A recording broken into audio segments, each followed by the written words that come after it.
3:14 a.m. A citrus packing house on the southern edge of Porterville, California. Night watchman Daniel Ruiz heard something that shouldn't exist. Refrigerated trailer units. Running at full power. In a salvage auction yard that had never handled cold freight. He counted 6 reefer hums through the chain link fence. Work lights throwing shadows across rows of equipment. Movement. At an hour when the lot should be silent and dark. Inside that yard, $9.6 million in stolen cargo. 41 hijacked trailers. And a fencing operation that had been reselling full truckloads as salvage within 72 hours of theft. Ruiz had worked third shift at Golden State Citrus for 11 years. He knew every sound the industrial park made after midnight. The hum of the cold storage compressors. The occasional truck on Highway 65. The wind through the citrus groves. The distant bark of coyotes in the foothills. The hydraulic whine of the forklift charging station. Even the specific rattle of the loose panel on the northwest loading dock. But refrigerated trailers running at 3 in the morning in a dusty equipment yard? That was new. He walked to the fence line. The auction lot sat directly west of the packing house property.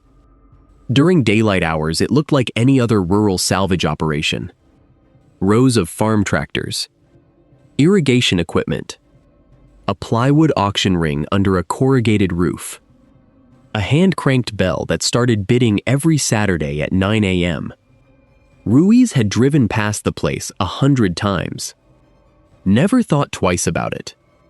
His daughter had even convinced him to attend one of the Saturday auctions 2 years back.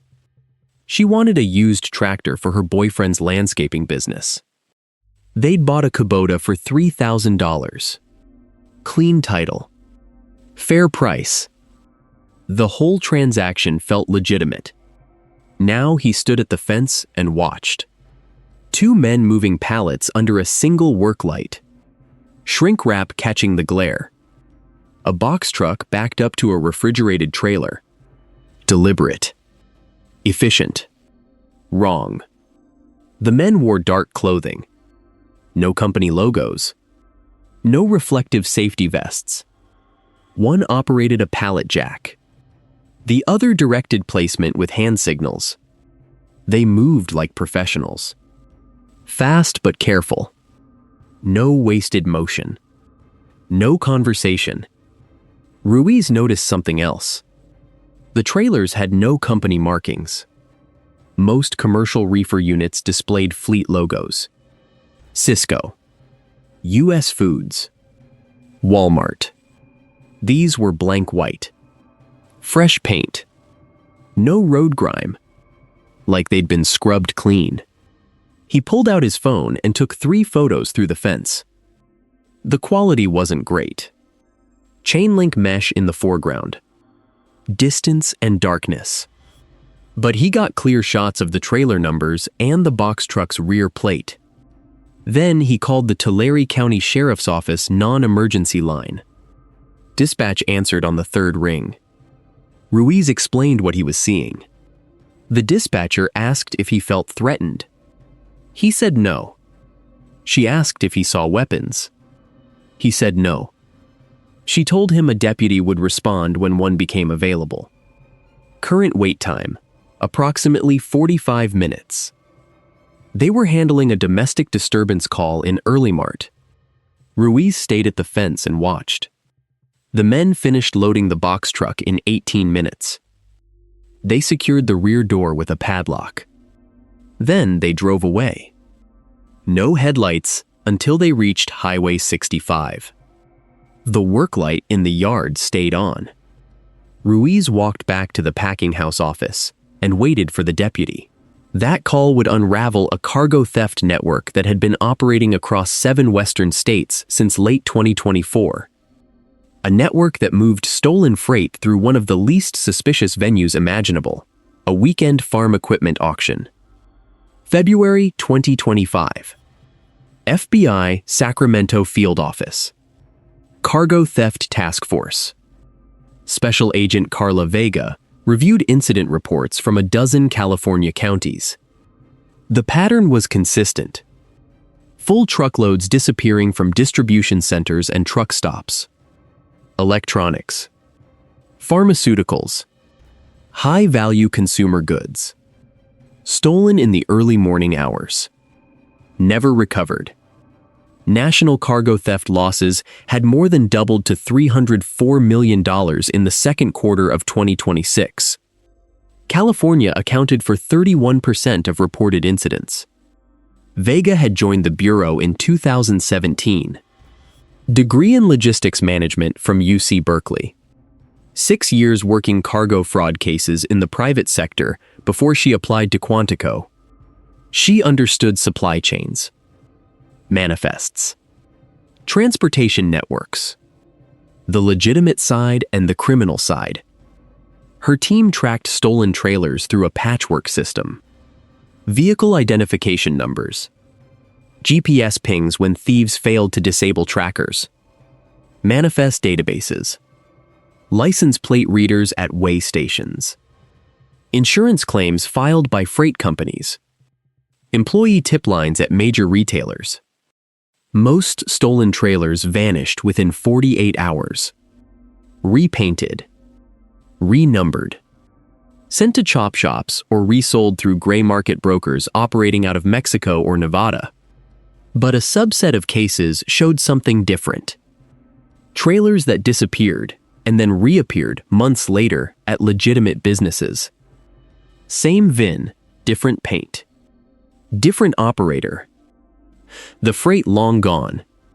One case stuck with Vega.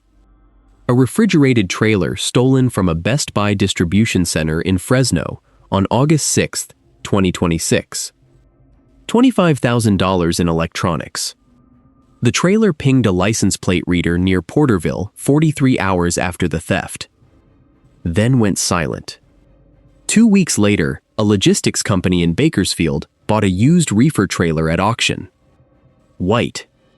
No company markings. Clean title. They ran the VIN for insurance purposes and got a hit. The trailer had been reported stolen. The auction house, Valley Equipment Sales. A rural salvage yard on Highway 65 in Porterville. Vega requested records. Valley Equipment Sales had auctioned 217 trailers over the past 18 months. Most described as salvage or repossessed equipment. Cash sales. Minimal paperwork. No digital payment trails. No 1099 forms filed for sellers. 217 trailers through a yard that primarily sold farm equipment. That number couldn't exist in a legitimate auction business. A typical rural equipment auction might move 15 to 20 trailers per year. Maybe 30 in a good year? But 217? That was industrial-scale movement. She opened a federal case file in March 2025. Target, Valley Equipment Sales. Suspected fencing operation for stolen cargo. Investigative approach, long-term surveillance with minimal footprint. The task force couldn't just raid the yard. Not yet. They needed to map the network. Identify the operators. Understand how freight moved from theft to resale. Track the money. Build a conspiracy case that would stand up in federal court. That required patience. And patience, in federal investigations, means months of watching and waiting. Valley Equipment Sales occupied 12 acres on the east side of Highway 65. The property had operated as a farm equipment auction since 1987. Founded by a man named Eugene Cartwright. Family-owned. Unremarkable. Eugene Cartwright had been a fixture in Tulare County agricultural circles. Served on the Farm Bureau board. Sponsored Little League teams. Ran an honest business for 36 years. When he died of a heart attack in October 2023, his obituary ran in the Porterville Recorder. 200 people attended his funeral. The business passed to his son without controversy. Michael Cartwright was 42 when he inherited the auction yard. He'd worked there since high school. Knew the equipment, knew the customers, knew how to run an auction. But he also carried $68,000 in personal debt. Credit cards. A failed restaurant investment in Visalia. A divorce settlement. Legal bills from a DUI case in 2022. Within 6 months of taking over, the business model shifted. The yard still auctioned tractors and irrigation equipment every Saturday. But now trailers appeared in the inventory. Lots of them. And the cash flow changed dramatically. Debts paid off. New truck purchased. Renovations on the office trailer. FBI surveillance began in April 2025. Agents installed cameras on utility poles with clear sightlines to the yard. High-resolution units with night vision and motion activation. They rented a storage unit across Highway 65 and rotated teams through 12-hour shifts. They monitored vehicle traffic using license plate readers at both entrances. They pulled satellite imagery updates every 72 hours to track trailer positions in the yard. What they observed: a legitimate auction business operating on weekends. Families bidding on used equipment. Coffee and donuts from a snack shack. The hand-cranked bell signaling lot closures. Everything above board. But on weeknights, different activity. Trailers arriving after midnight. Work lights. Crews stripping company logos and repainting units in a barn at the back of the property. New VIN plates installed using pneumatic rivet guns. Manifests burned in a 55-gallon drum. The trailers rolled into the Saturday auction lineup as salvage or repossessed freight. The operation was elegant in its simplicity. Stolen trailers entered at night. Legitimate buyers purchased them on weekends. Cash changed hands. Everyone left satisfied. The buyers had no idea they were purchasing stolen property. The auction house collected a fee. The thieves got clean money. And federal agents watched it happen for 23 months before making a single arrest. In late June 2025, Vega received a call from Best Buy's corporate security director, a man named Thomas Chen. He managed theft prevention for the entire West Coast distribution network. He'd noticed a pattern: high-value electronics loads disappearing from their Fresno facility at a rate 3 times the national average. Always between 2 and 5 a.m. Always full trailers. Always when the facility had minimal security presence. Chen had been tracking internal metrics. The Fresno facility lost $2.1 million in merchandise over 8 months. Insurance covered it, but premiums were rising. Corporate was asking questions. He needed answers. Vega couldn't tell him about the ongoing investigation. Not yet. But she asked him to send detailed theft reports for every incident. Timestamps. Trailer VINs. Cargo manifests. Security footage. Anything he had. Chen sent 47 incident reports. Vega cross-referenced them against Valley Equipment Sales auction records. She found 6 direct matches. Trailers stolen from Best Buy in Fresno. Auctioned in Porterville within 2 weeks. Serial numbers confirmed. That gave her a direct link between a major retailer's distribution center and the fencing operation. The network wasn't opportunistic. It was targeted. Someone was selecting high-value loads. Someone with knowledge of facility layouts and security schedules.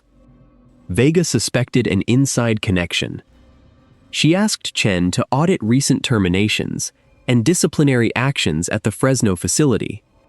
2 names came back. A warehouse supervisor fired for attendance issues in March. A security guard who quit without notice in April. Both had access to shipment schedules. The warehouse supervisor now worked at Valley Equipment Sales. Weekend auction assistant. Hired by Michael Cartwright in May. The sophistication wasn't in the theft. Stealing a trailer is low-skill crime. You need a commercial tractor.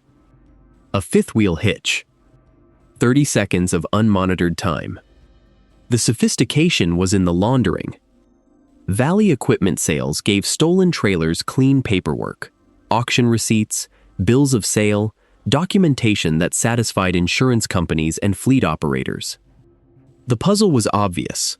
Why risk a 40-year-old legitimate business for this scheme? The answer: volume. The auction house generated more profit from stolen trailers in 18 months than it had from farm equipment in 4 decades. Michael Cartwright was sitting on a gold mine, and he knew it. But gold mines attract attention. June 2025. The task force identified a pattern in trailer arrivals. Stolen freight appeared at Valley Equipment Sales an average of 61 hours after reported thefts. That window was consistent. Tight. Almost professional. Vega cross-referenced theft reports with auction inventory. She found 12 confirmed matches. Trailers stolen from locations across California and Nevada. All resold within 8 days of arrival at the Porterville yard. Average resale price, $14,000 per unit. Total value moved through the yard in 1 year, $2.9 million. But the freight inside those trailers? Street value, closer to $47 million. The trailers were just the container. The real money was in the cargo. Electronics. Pharmaceuticals. Designer goods. High-value items that moved quickly through black market channels. And Valley Equipment Sales wasn't just fencing trailers. They were distributing the freight. Surveillance teams observed a second operation running parallel to the auction.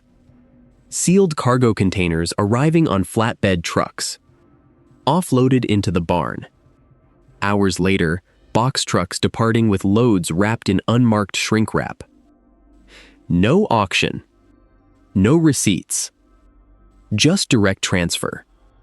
Agents documented 23 such transfers over 4 months.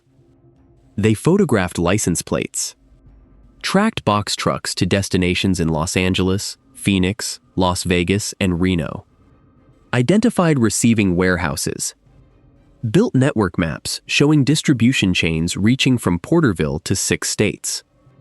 The yard was a hub.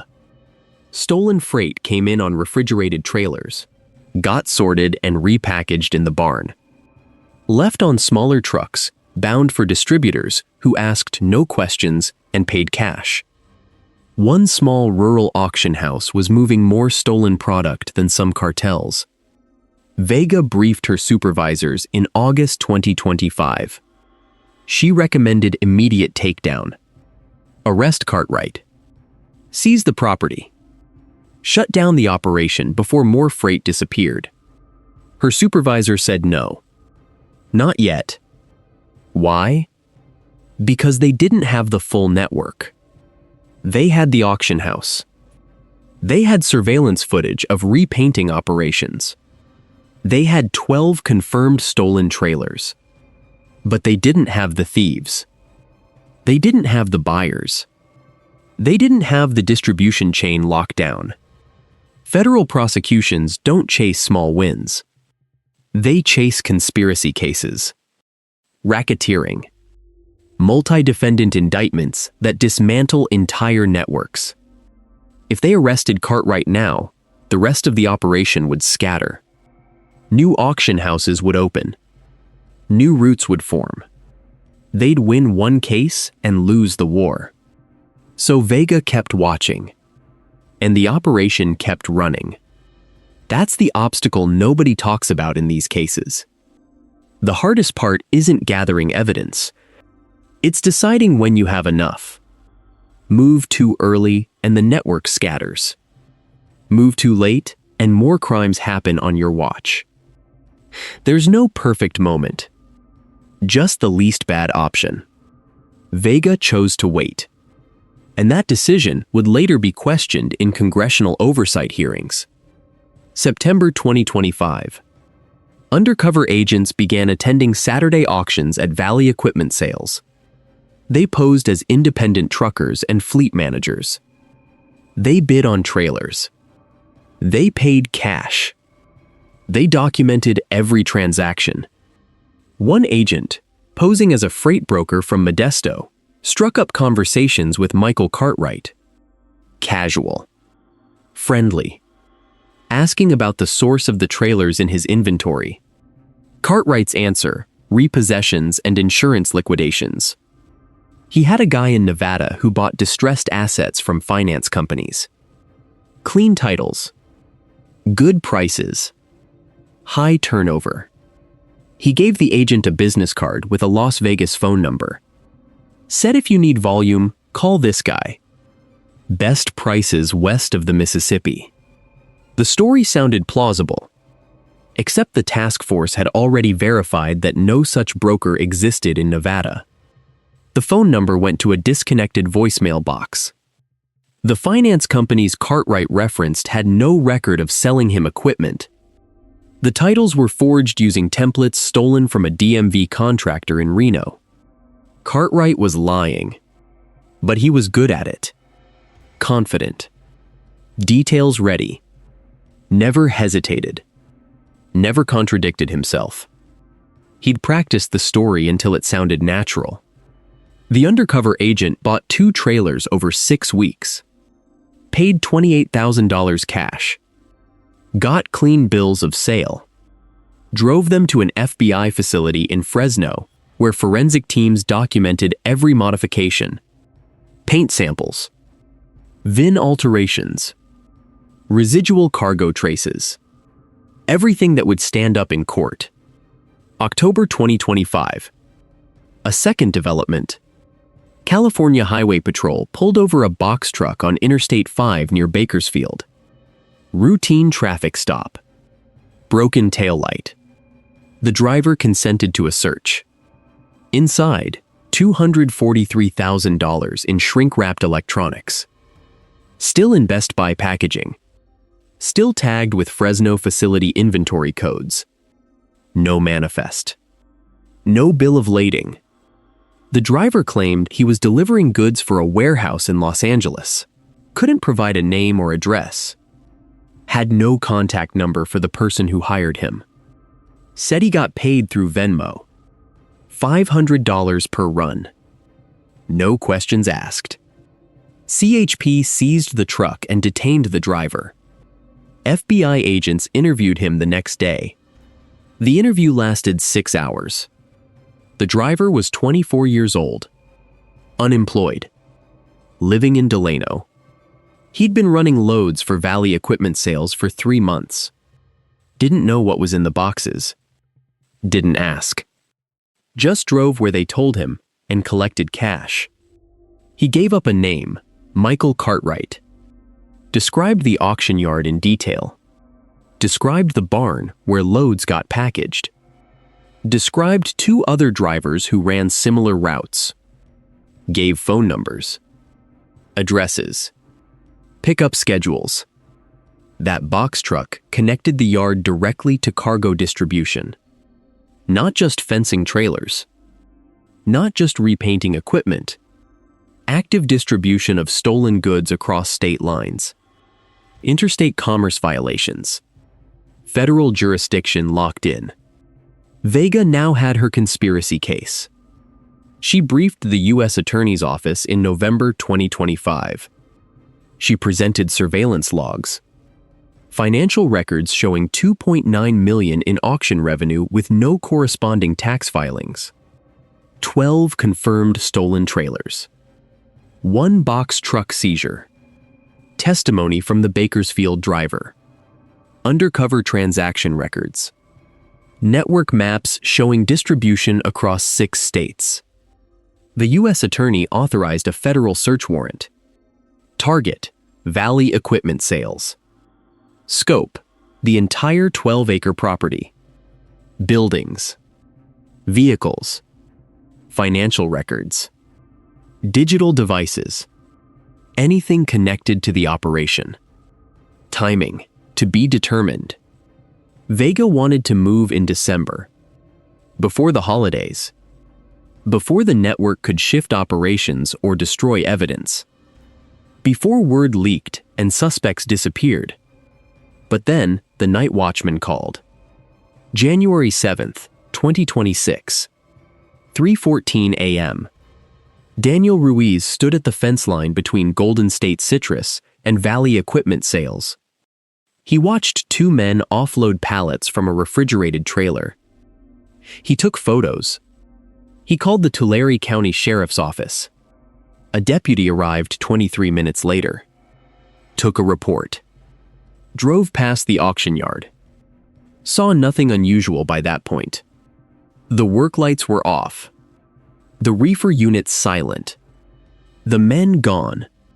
The deputy filed an incident report. Suspicious activity. Possible trespassing. Low priority. Standard protocol for rural complaints after midnight.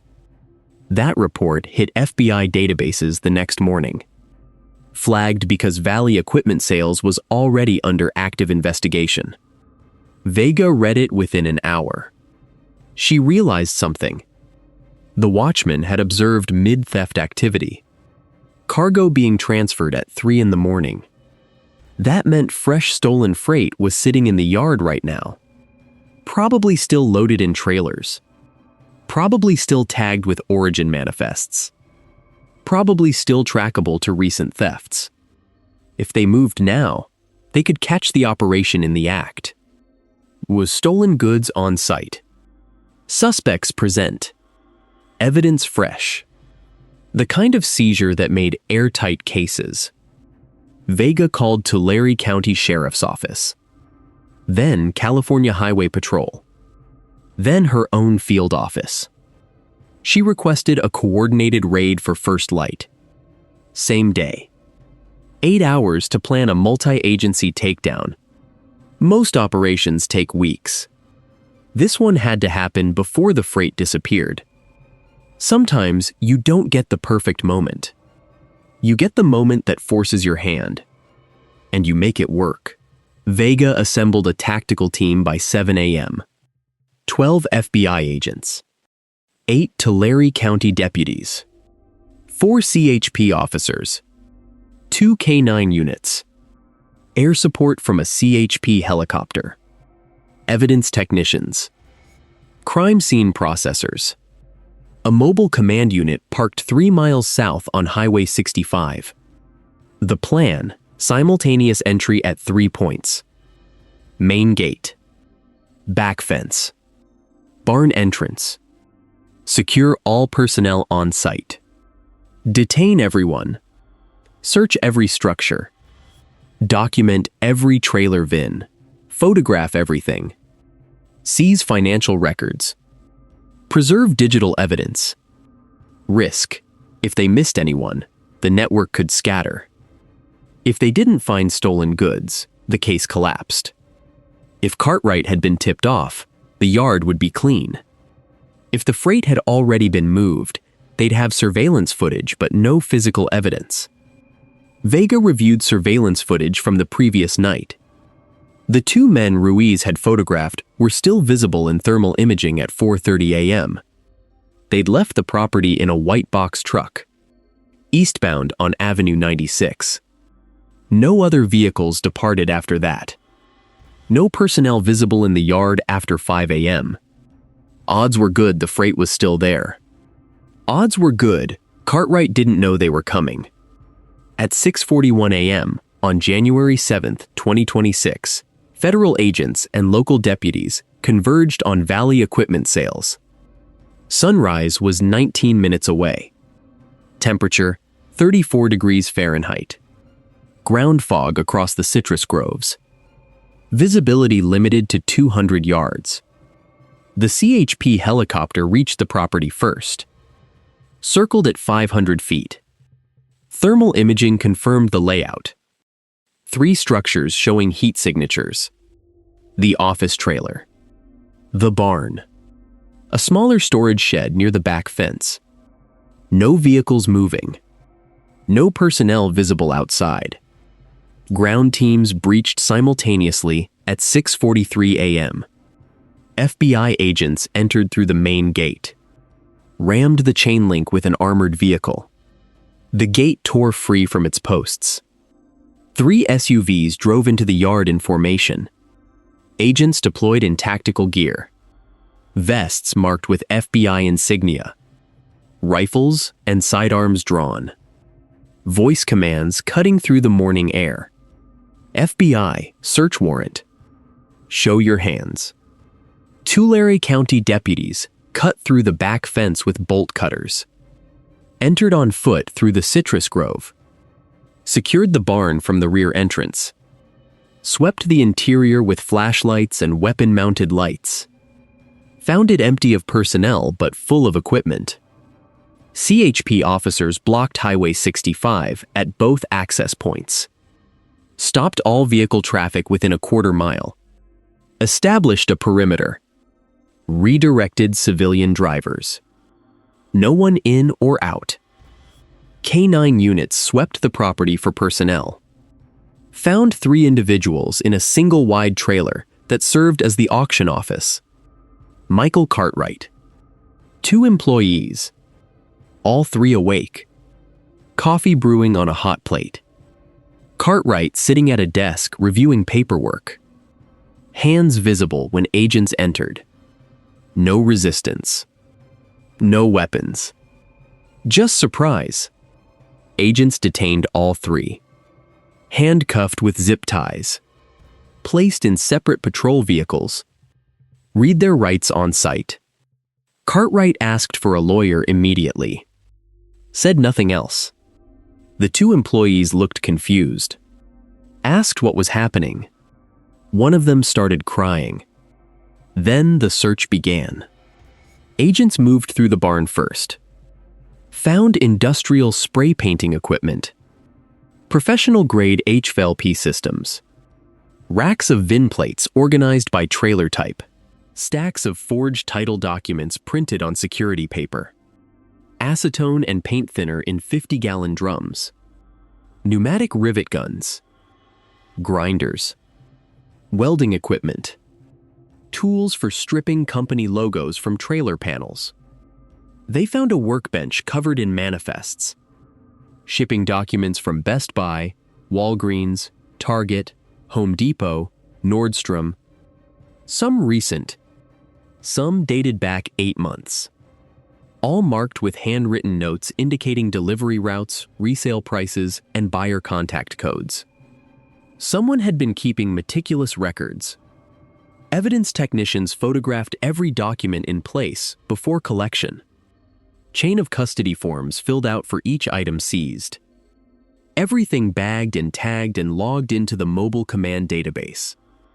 And they found the refrigerated trailers. 6 reefer units parked in a row behind the barn. Still running. Diesel generators humming at idle. Compressor units cycling to maintain temperature. Agents approached with weapons drawn. Unclear if anyone was inside. K-9 units alerted on 4 of the 6 trailers. An agent unlocked the first trailer. Swung the heavy rear door open. Cold air spilled out. Breath condensing in the morning chill. Inside, pallets of duxed electronics. Laptops. Tablets. Gaming consoles. All still in manufacturer packaging. All stacked on commercial-grade pallets, shrink-wrapped for transport. Retail value, $1.2 million. Shipping labels still attached. Best Buy distribution codes visible. Theft reported 9 days earlier. Second trailer, pharmaceuticals. Prescription medications in commercial quantities. Controlled substances. Opioids. Insulin. Specialty oncology drugs. Wholesale shipment from a Walgreens distribution center in Fresno. Reported stolen on January 4th. 3 days earlier.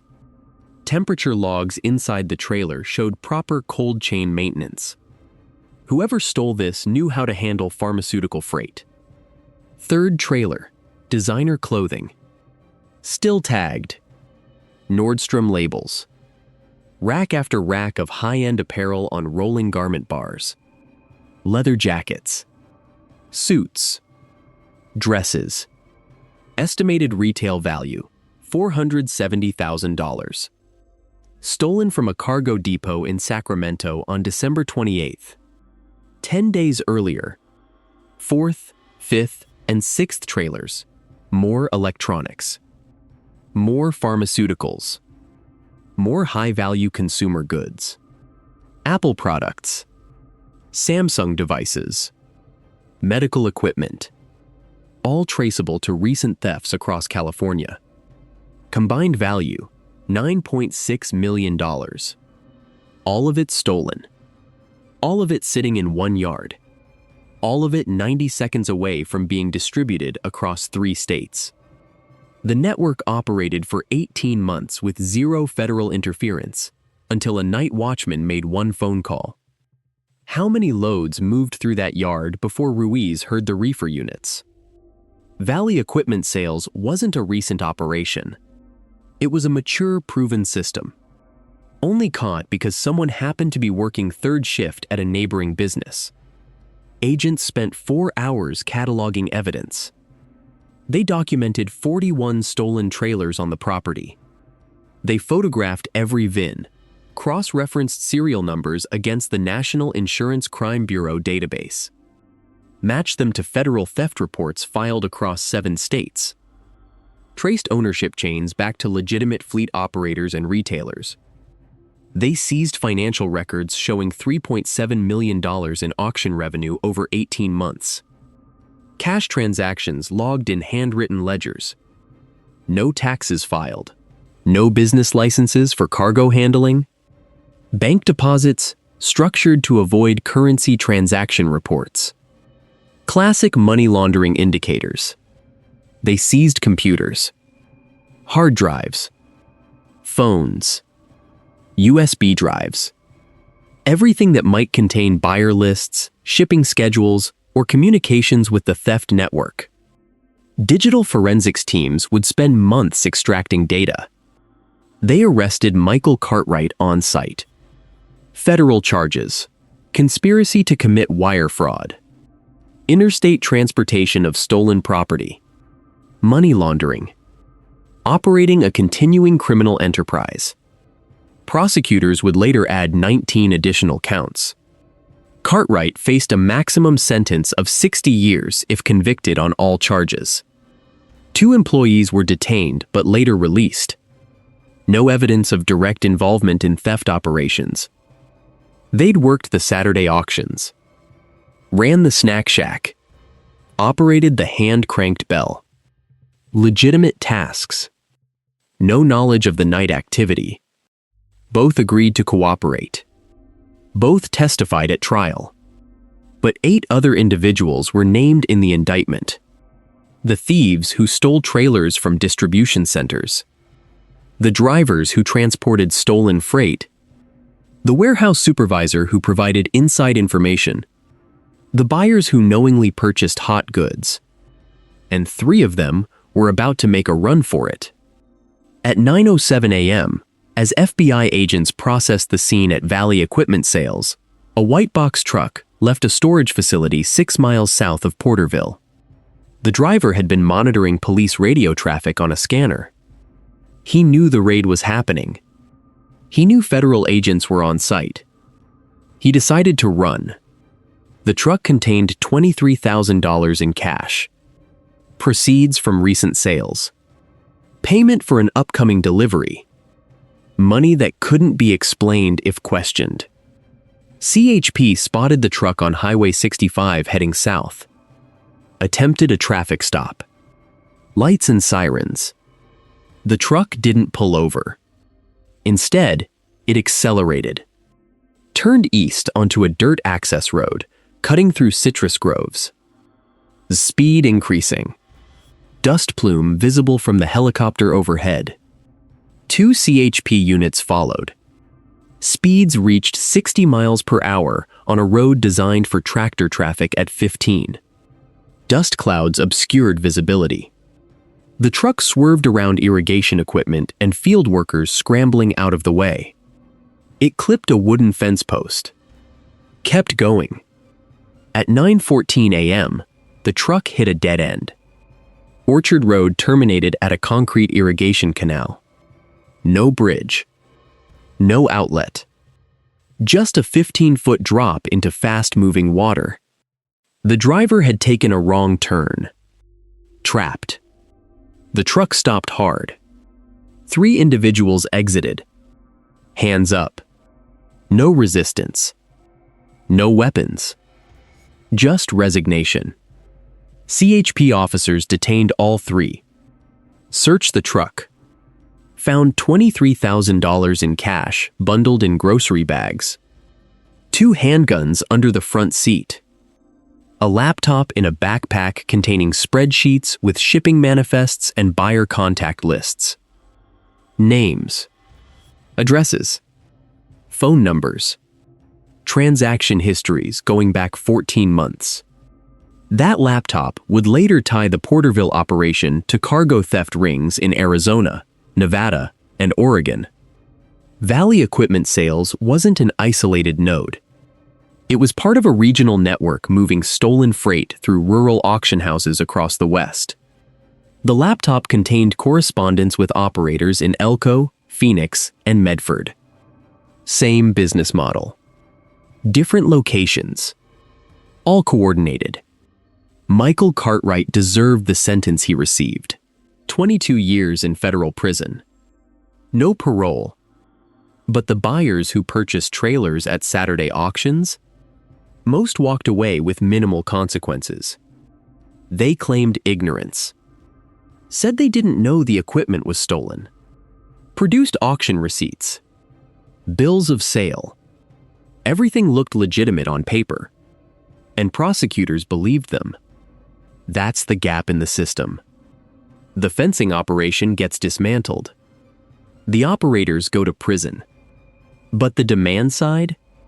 The people willing to buy goods without asking questions? They stay in business. And when one auction house shuts down, another one opens. Federal prosecutors filed charges against 11 individuals connected to Valley Equipment Sales. Cartwright. The 3 men arrested during the Orchard chase. 4 drivers who transported stolen freight for the network. 2 buyers in Nevada who knowingly purchased stolen trailers and resold them across state lines. 1 logistics broker in Phoenix who coordinated shipments and maintained buyer lists. Arraignments took place in February 2026 in U.S. District Court in Fresno. All 11 defendants entered not guilty pleas. Bail set between $50,000 and $500,000, depending on flight risk assessments and criminal histories. Cartwright's bail set at $500,000. He couldn't make it. Remained in custody pending trial. Trial was scheduled for September 2026. But none of the defendants made it to trial. 8 accepted plea deals between June and August. Sentences ranging from 3 to 14 years in federal prison. Cooperation agreements in exchange for reduced time. Testimony against co-conspirators. Full financial disclosure. Cartwright refused to cooperate. He maintained his innocence. Claimed the trailers came from legitimate sources. Said he'd been set up. His attorney argued entrapment. Argued that undercover agents had encouraged him to continue operations. The judge wasn't convinced. He went to trial in October 2026. Prosecution presented surveillance footage, financial records, testimony from the undercover agent who bought 2 trailers, testimony from the Bakersfield driver, testimony from Thomas Chen at Best Buy, testimony from the 2 employees who worked the Saturday auctions and had no idea what was happening at night. The defense presented character witnesses. Eugene Cartwright's old friends, who said Michael was a good son. Business owners who said the auction had always been honest. A financial expert who suggested the revenue could have come from legitimate sales. Jury deliberated for 6 hours. Guilty on all counts. 31 federal charges. The courtroom was silent when the verdict was read. Cartwright showed no emotion. Sentencing came 3 months later. 22 years federal prison. Restitution: $9.6 million to the retailers whose freight was stolen. Forfeiture of the 12-acre property and all assets connected to the business. The judge called it one of the most brazen cargo theft operations he'd seen in 30 years on the bench. 2 defendants remained fugitives. Last known locations: Tijuana and Las Vegas. Federal warrants active. Interpol notices filed. Low probability of extradition. They'd vanished before the raid. Likely tipped off by someone monitoring law enforcement channels. FBI recovered 41 stolen trailers from the Porterville yard. Combined value, $470,000. They returned 33 trailers to their rightful owners. Fleet operators. Logistics companies. Independent truckers. 8 trailers had been damaged beyond repair during repainting operations. Frames cut. VIN plates destroyed. Total insurance claims, $91,000. The $9.6 million in seized cargo went back to Best Buy, Walgreens, Target, Nordstrom, and Home Depot. Full recovery. No losses written off. Retail value restored. Insurance companies avoided massive payouts. But that's just the cargo federal agents found on January 7th. What about the loads that moved through the yard in the 18 months before the raid? What about the freight that was already distributed and sold? Financial records suggest Valley Equipment Sales processed at least 217 stolen trailers between March 2024 and January 2026. Average cargo value per trailer, $47,000. Total estimated theft, $10.2 million. Federal agents recovered $9.6 million. That leaves $600,000 unaccounted for. Sold. Consumed. Gone. And here's the question nobody wants to answer. How many other auction houses are running the same operation right now? How many rural salvage yards are fencing stolen freight under the cover of legitimate business? FBI estimates suggest cargo theft networks operate in at least 47 U.S. counties. Most use the same model as Valley Equipment Sales. Small-town businesses with clean histories. Weekend auctions. Night operations. Minimal oversight. Local law enforcement lacks resources to investigate. Federal agencies stretched thin across hundreds of open cases. The demand for stolen goods hasn't decreased. The methods have just adapted. Trailers still disappear. Freight still moves. The only difference is where it gets laundered. Daniel Ruiz still works third shift at Golden State Citrus. He still hears every sound the industrial park makes after midnight. And he still looks over the fence at the property next door. Valley Equipment Sales is gone now. The 12 acres sit empty. Chain link fence topped with barbed wire. Foreclosure signs posted at the entrance. Weeds growing through cracked asphalt. The barn doors chained shut. Paint peeling from the office trailer. The plywood auction ring is still there. Hand-cranked bell rusted in place. No more Saturday mornings. No more families bidding on tractors. No more coffee and donuts. Just silence and dust. Ruiz received a commendation from the FBI for his role in breaking the case. A certificate signed by the special agent in charge. A handshake at a small ceremony in Fresno. No financial reward. He didn't ask for one. He said he was just doing what anyone would do. What he did ask, will this happen again? Agent Vega's answer, off the record, probably. As long as there's profit in theft and buyers willing to ask no questions, networks like this will keep operating. The location changes. The operators change. The system stays the same. We shut down 1 yard and 3 more open in different counties. The case file on Valley equipment sales is closed. 11 defendants prosecuted. 8 convicted through plea deals. 1 convicted at trial. 2 fugitives. Property seized. Evidence archived. Investigation complete. Final report filed with the Department of Justice in March 2027. But the demand that created the network still exists. And somewhere in another rural county, another auction house is opening for business. Another salvage yard with a clean history. Another family operation looking for extra revenue. Another Michael Cartwright making calculations about risk and reward.